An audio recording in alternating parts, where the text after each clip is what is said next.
Hei hei ystävät, Chris ja Tati täällä. Vihreät haluaa maaseudun puolueeksi.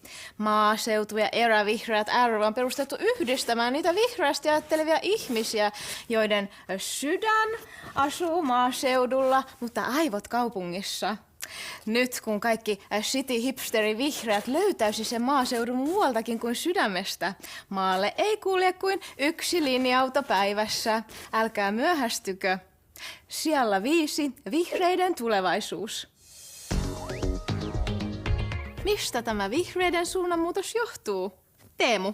No tietenkin heidän maineestaan helsinkiläisenä kaupunkipuolueena.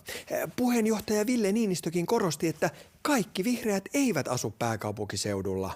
Että Turussakin asuu 7 tai 6.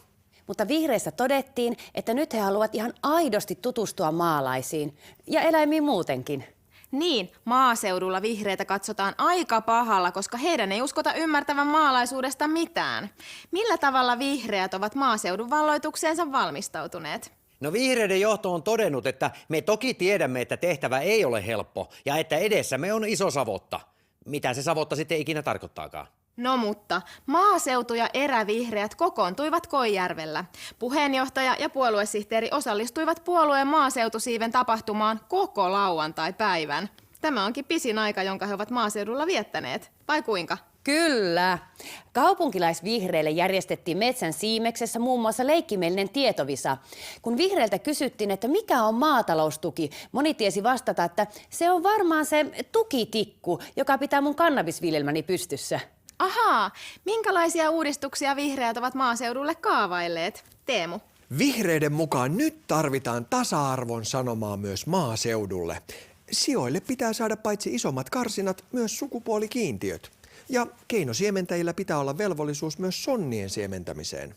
Mulle tulee kyllä vihreistä hyvä mielikuva. Vihreä värihän edustaa terveyttä ja eteenpäin menoa. Vihreät valot, vihreä tee, vihreä salaatti ja Muammar Gaddafin lippu. Minkälainen mielikuva teillä on vihreistä? No, vihreäthän ovat akateemisesti koulutettujen kaupunkilaisnaisten puolue ja sellaisten miesten, jotka käytännössä ovat akateemisesti koulutettuja kaupunkilaisnaisia.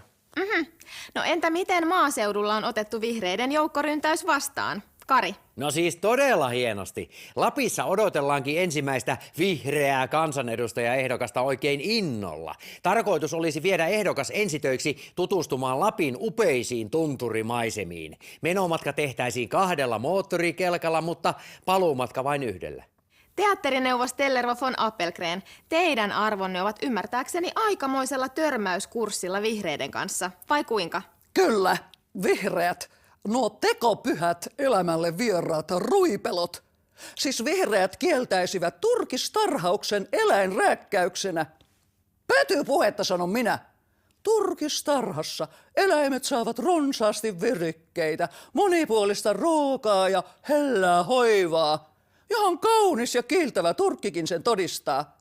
Eihän ihmisenkään hiukset kiillä, jos hän voi huonosti, vaan ne muuttuvat sameiksi ja harvalukuisiksi, kuten Osmo Soininvaaralla.